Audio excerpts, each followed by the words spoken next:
카드가 뭔지 우리가 점검하고 지나가는 시간이야. 카드를 통해서. 그래서 갑을 타로는 이제 7장을 상대방한테 7장을 뽑게 되는데 7장을 통해서 우리가 이제 이 어떤 사람이 물어봤을 때 그 성사가 될 것이냐 안 될 것이냐를 알아내는 거예요. 그걸 점이라고 그러지. 점이라고 그러는데 그래서 5장을 원구 카드라고 그러고 또 2장은 대세운 카드라고 해요. 이렇게 7장을 짜는데 예를 들어 이제 어떤 사람이 취직이 될까요 안 될까요 물어봤어. 그래서 그러면 이제 7장을 뽑으세요. 그래가지고 그 뽑은 순서대로 맨 처음에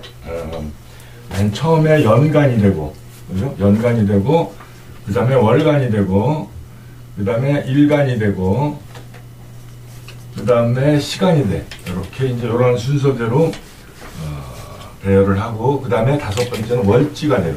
월지가 돼. 월지가 되고, 이제는 배운 카드가 되고, 그 다음에 세운 카드가 돼. 세운 카드가 이렇게 돼. 배운 카드, 세운 카드는 분위기와 결과를 나타내는 거예요. 자, 요 5장을 가지고 이제 취직이 될까 안 될까를 우리가 판단하는 것인데, 자, 여기는 원구 카드라 그래요. 원구 카드라 그러고, 여기는 대세운 카드, 여기는 배운 카드, 여기는 세운 카드. 그리고 대우는 분위기에 해당하고, 세우는 결과에 해당을 해. 그러니까 가장 중요한 것은 그 기둥의 성패를 나타내는 것은 이 마지막에 뽑은 세운 카드가 결정을 하는 거예요. 된다 안 된다가 결정이 돼. 분위기가 좋은데 세운이 안 된다. 그러면 될 뻔했는데 안 되더라. 환경이 또 직장도 거기 내가 모든 환경이라든지 교통이라든지 이런 것들은 내 마음에 드는데 막상 시험을 보니까 떨어졌더라. 그렇게 된 거고, 여기가 안 좋아. 대운이 안 좋고 결과는 좋아. 그런 경우도 있겠죠. 그죠? 그건 어떤 경우냐면은 분위기는 마음에 들어. 그 회사라든지 이미 교통이라든지 또 내가 하고자 하는 그런 업무도 마음에 드는데 이상의 분위기는 마음에 든단 말이야. 그런데 시험을 보니까 떨어졌어. 안 좋으면 이러한 현상이 나타나는 거예요. 물론 대운이 좋고 세운까지 좋으면 분위기도 좋고 결과도 좋고, 둘 다 나쁘면은 분위기도 안 좋고 결과도 나쁘고 이러한 현상을 나타내는 거예요. 요 대세운 카드는 결과인데, 그러면은 저 5장의 원구 카드를 가지고 우리가 어떻게 판단을 하느냐, 이거는 사주를 보는 방식이 그대로 적용이 돼요. 똑같아, 사주가. 그래서 자, 그러면은 요것을 연간, 월간, 일간, 시간으로 되고 여기가 월지가 되는데, 월지에는 이런 경금이 없어요. 그죠? 월지에는 자축인묘진사오미가 있고 갑을병정 무기경신인계는 없어. 그런데 이것이 경금이 여기 지지로 내려오면 이게 무슨 글자가 똑같냐면은 신금하고 똑같은 글자예요. 이런 글자하고 똑같아. 그래서 요거를 경금의 걸록은 신금이라 그러는 거예요. 걸록은 오행도 같고 음양도 같고, 제왕은 오행은 같은데 음양이 달라. 그러면 경금의 제왕은 뭐가 되냐면 유금이 돼요. 유금이 돼. 그래서 천간에 경금이 있을 때 옆에 신금이 있게 되면은, 경금이 이렇게 천간에 있는데 천간 옆에 신금이 있다 그러면 이걸 겁재라 그러는 거예요. 겁재가 제왕이라는 얘기예요. 제왕. 그래서 자, 이제 요렇게 요 5장의 카드를 가지고 우리가 이제 무엇을 판단해야 되냐면, 첫 번째로는 신왕신약을 판단해야 돼. 신왕인지 신약인지를 판단을 해야 돼. 자, 그러면 신왕신약을 판단하는 것은 무슨 인성과 비겁이 뭔지를 알아야 돼요. 요걸 판단하려고 그러면 인성이 뭐고 비겁이 뭐냐, 요 2개를 알아야 이것이 신왕한 사주인지 신약한 카드인지 신약한 카드인지를 알아낼 수가 있어요. 그럼 비겁이라는 것은 말 그대로 똑같다 이거예요. 응? 똑같다. 비겁. 비슷하다. 그럼 무토가 있는데 옆에 무토라든지 기토가 있으면 이게 비겁이 돼요. 같은 토라 이거지. 음양이 상관없이 비겁. 같은 것은 음양이 같은 것은 뭐라 그러냐면 비견이라고 그러고 음양이 다른 것은 겁재라 그래. 이렇게 해서 요거를 비견 겁재라 그래. 야, 여기 천간에는 그럼 비견이 있나 없나요? 토가 없죠? 비겁이 없는 거야. 그래서 무기토가 있으면 비겁이 있다 그러고 없으면은 없다 그러는 거야. 자, 그러면 인성이라는 것은 뭐냐? 인자는 자애로울 어머니 인자, 어머니가 인자하잖아, 그죠? 그래서 인성이라고 그래. 나를 생하는 것이다. 그럼 생하는 것은 뭐냐? 목, 화, 토, 금, 수가 이렇게 있다.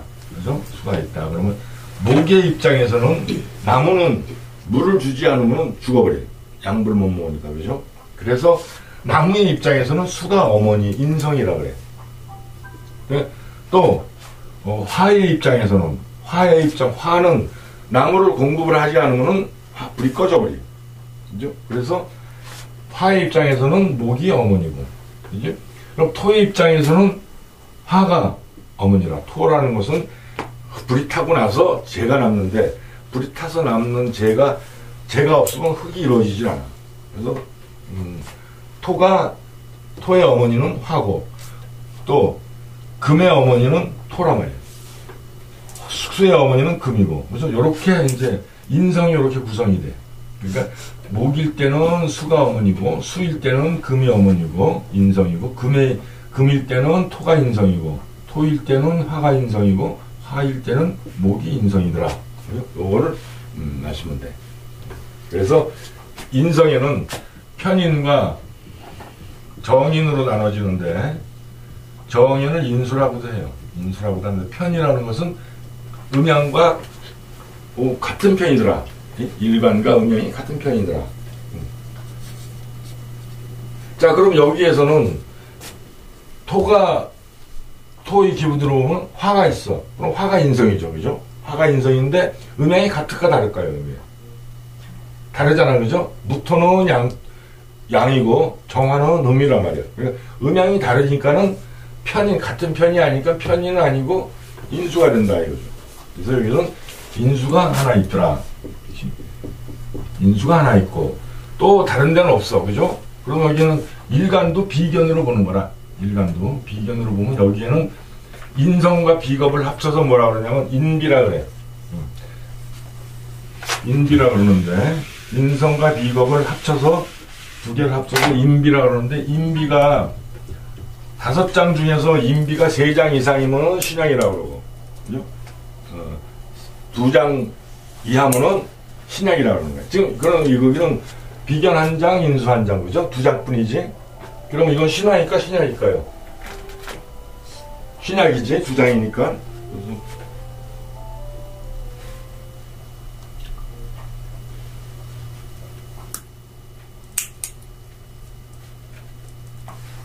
그래서 이제 이게 3장 이상이면은 신앙이 되고 2장 이하면은 신약이 돼. 사주도 마찬가지야. 사주도 이제 우리가 맨 처음에는 이거를 이제 이것이 원국 카드를 분석하는 방법이 눈에 익게 되면은 사주도 신앙신약을 판단하는 것이 똑같이 하면 돼요. 똑같이 하는데 단지 이제 사주는 8글자 아니야, 그죠? 8글자. 이건 5글자지만 8글자야. 그러면 8글자는 4개가 4개, 4대 4는 이건 신앙도 아니고 신약도 아니야, 그죠? 똑같으니까. 그러면 요 중에서는 4개, 4개, 물론 인비가 5개고 인비 아닌 것이 3개다. 이것은 신앙이죠, 그죠? 또 인비가 3개고 인비 아닌 것이 5개다. 이것은 신약이야. 그렇죠? 여러분, 신약이고. 그런데 4대 4가 나왔어. 4대 4가 나왔다 그러면 4대 4는 어떻게 기준을 잡냐면은 요 월지가 인성과 비겁에 해당하느냐 안 하느냐를 보면서 결정하는 거예요. 4개가 되면은 네 개가 됐는데 인성과 비겁이 이 월지를 차지했으면은 신왕이 되고, 이제 차지하지 못했으면은 신약이 돼. 그러면은 예를 들어서 이런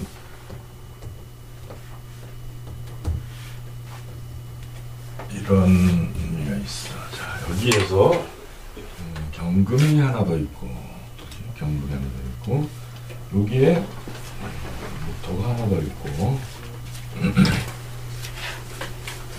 자, 무토가 하나 더 있고, 이렇게 하나 더 있고, 또 여기에 기토가 하나 더 있어.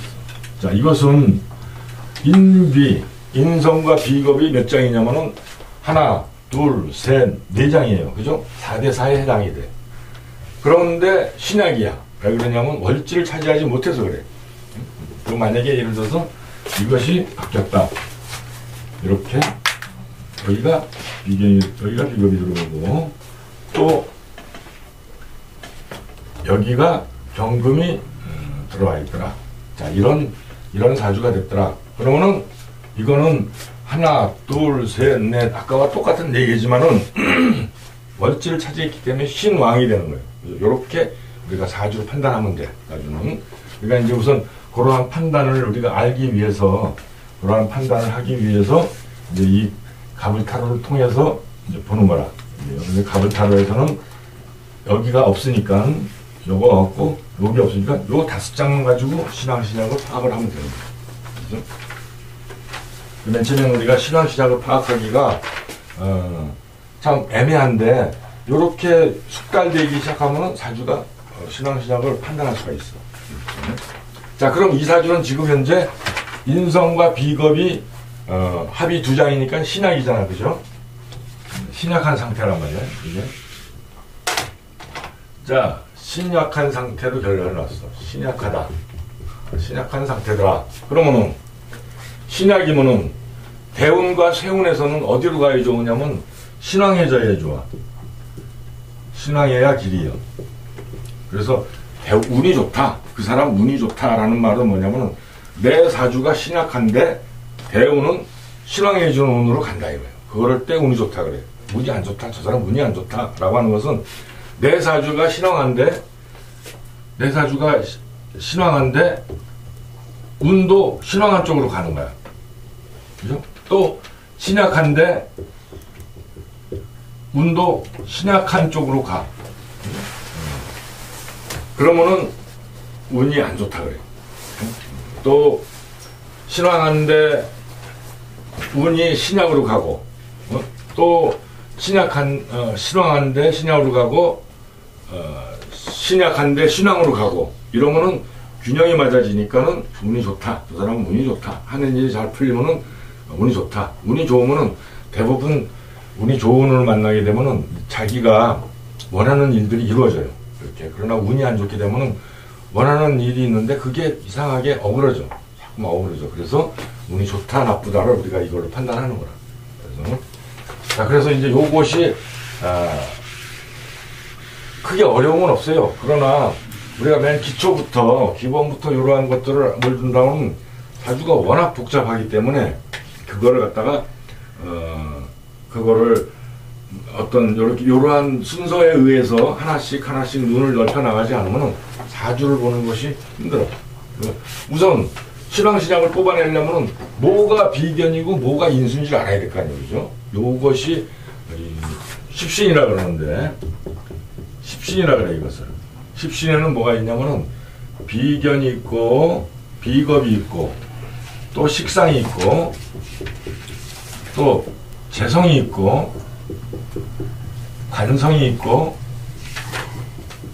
인성이 있어. 이렇게 그래서 오행이라 그래. 5개잖아, 그죠? 5물이 하나, 둘, 셋, 넷, 5개인데 십신이 되는 것은 뭐냐면 이 안에 음과 양이 다 들어있어요. 음과 있고 양이 있고, 사람도 마찬가지로 음양이 있으니까는 굴러가는 거예요. 모든 동물들도 마찬가지지, 그죠? 음과 양이 있으니까는 번식을 하고 이 생활을 할 수가 있는 거예요. 마찬가지로 우리 오행도 음과 양이 다 달라.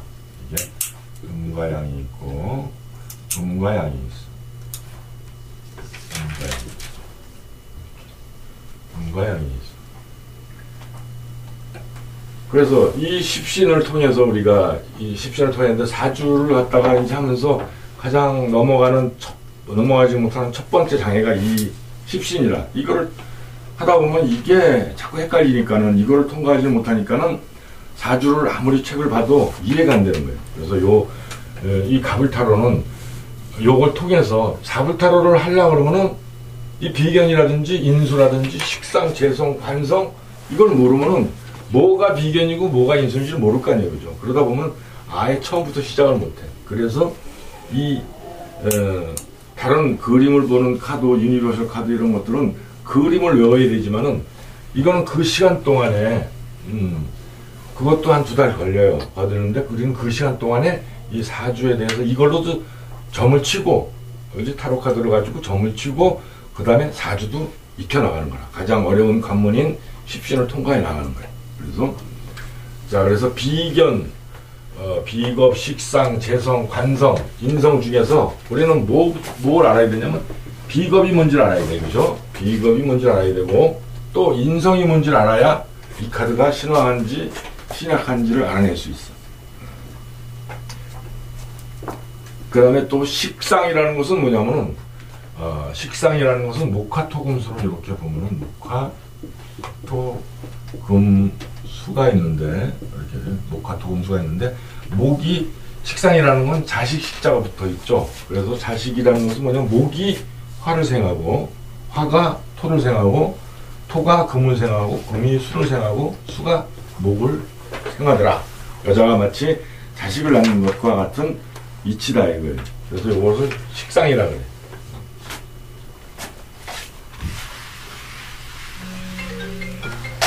그래서 식상은 그래서 우리가 좀 알기 쉬운 거는 비겁은 알기가 쉬워. 그죠? 일간과 조금만 공부하면 일간과 같은 오행이고 음양이 같고 다른 것에 따라서 비견이 되고 급제가 된다. 요건 우리가 이해하기가 쉽고 또 식상도 마찬가지예요.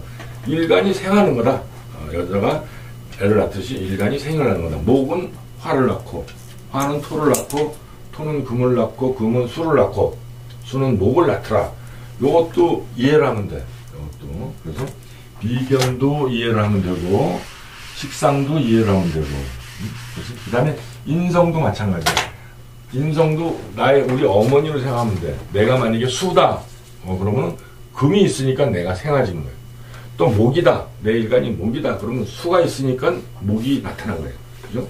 그래서 인성이라는 것도 우리가 이해를 할 수가 있어. 쉽게 이해를 할 수 있어. 남은 것은 요 재성과 관성, 요것이 항상 헷갈려. 이게 어떤 게 재성이고 어떤 게 관성인지. 그래서 요것을 우리가 이제 이해를 하는 방법은 관성이다 이거예요. 관성이다. 관성이라는 것은 어떤 관자를 쓰냐면 기관관자를 써요. 국가관자. 국가에서 두렵지, 그죠? 관자가 붙으면은 좀 두려운 거라. 항상 우리가 관의 지배를 받기 때문에 그래서 관자가 붙으면 두렵다. 그러면은 목이 있어. 화, 토, 금, 수로 돌아가는데 이 목의 입장에서 두려운 것은 이 나머지 화, 토, 금, 수 중에서 제일 두려운 것은 뭐냐면 도끼가 제일 두려워. 쇠가. 그죠? 쇠로 다 나무를 잘라내고 톱으로 나무를 쓸기 때문에 그건 다 쇠로 만들어야 돼. 그러다 보니까는 목은 금이 제일 두렵더라. 그래서 목의 입장에서는 금이 관이 돼. 관성. 이 관자가 붙어. 그래서 목은 관이 돼. 또 화의 입장에서는 뭐가 제일 두려우냐면은 수가 제일 두려워. 물을 꺼버리니까. 그죠? 수국화를 해서 물을 끄니까는 수의 입장에서는 화의 입장에서는 물이 제일 두렵단 말이야. 그죠? 이렇게 바뀌게.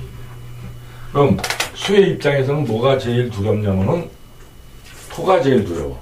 그죠? 수가 흘러가는데 그걸 막 싹버리면 멈춰버리잖아요. 그죠? 제방을 쌓고.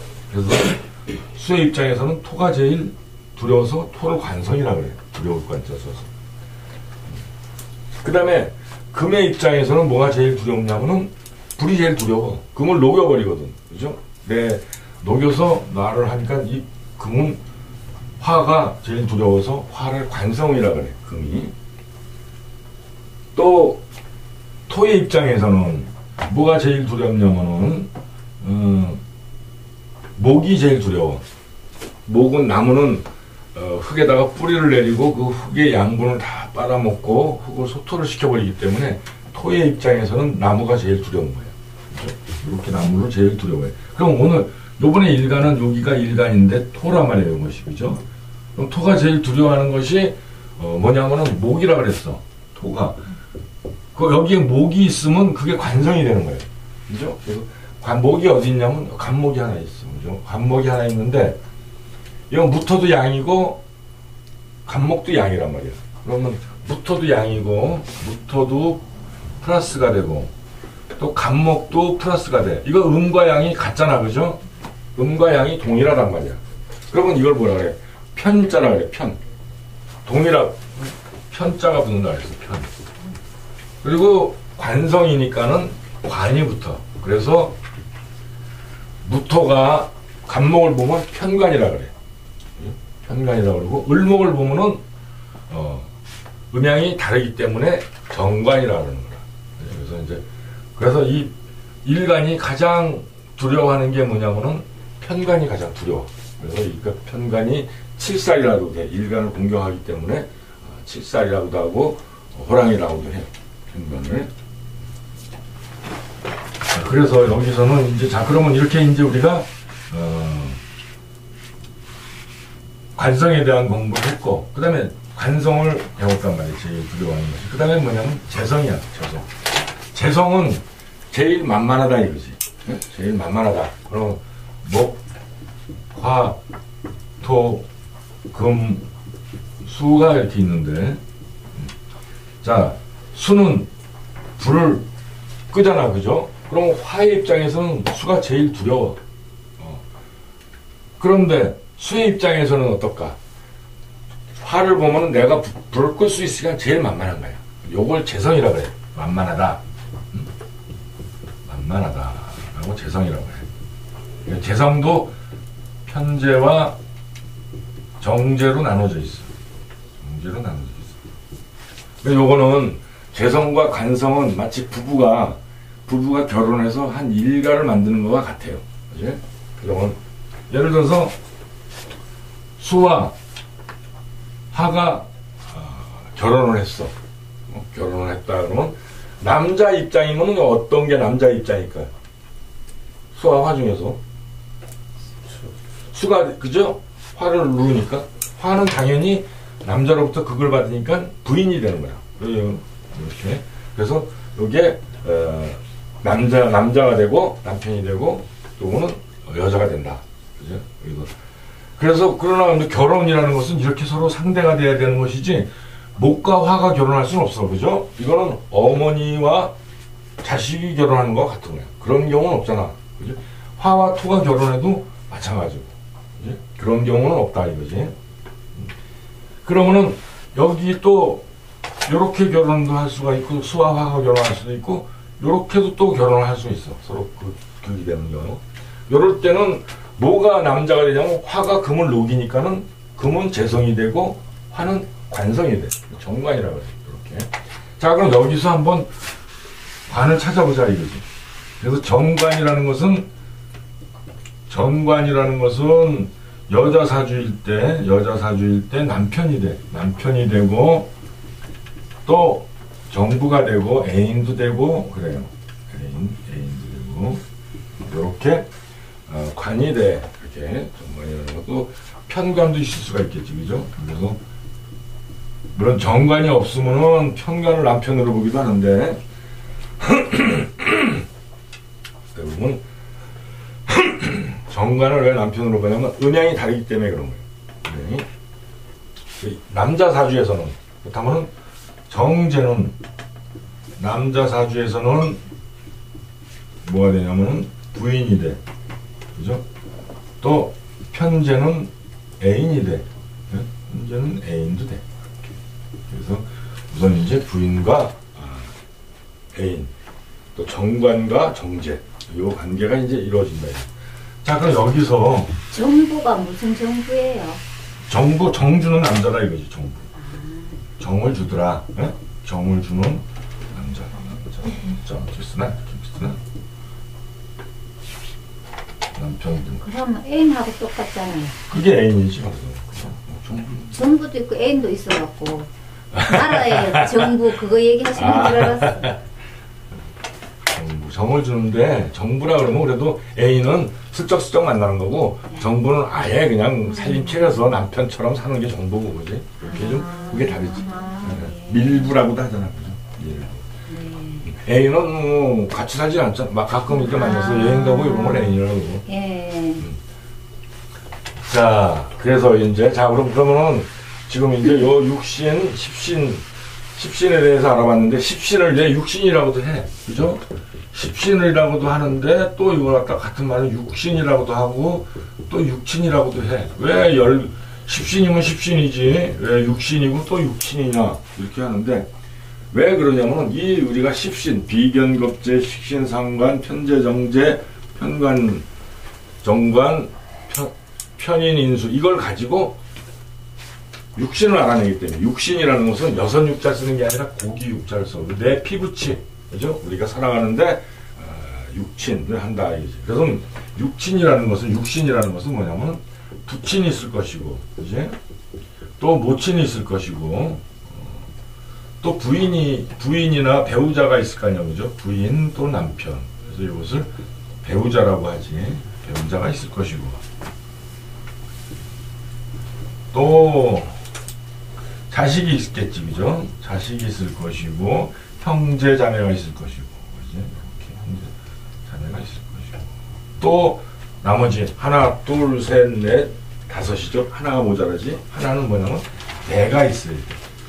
그래서 이게 합쳐서 육신이라고도 하고 육친이라고도 해. 그래서 우리가 십신을 가지고 이런 걸 판단하기 때문에 이것을 육신이라고도 하더라. 그러면 그 얘기는 뭐냐면은 결국 십신을 가지고 육신을 판단한다는 얘기야. 그렇기 때문에 이 사주를 판단하는 이 방법에서는 저 십신을 알지 못하면은 아무것도 쓸 수가 없어요. 그래서 이 십신을 먼저 우리가 이해를 하고 들어가는 것이 사주를 판단할 수 있는 길이다라는 것을 이제 알아야 됩니다. 자, 그러면은 형제 나와 내가 있는데 나와 형제 자매를 의미하는 것은 뭐냐면 비견과 겁재야. 모습이 같게 생겼잖아, 그죠? 오행이 같은 오행. 이거는 비견이나 겁재라 그래. 비견은 나를 당연히 의미를 하겠고 일간도 비간이니까. 그 다음에 겁재는 형제 자매. 또 그래서 사주에 겁재가 있으면은 형제긴 형제인데 배가 다른 형제, 이복 형제, 뼈가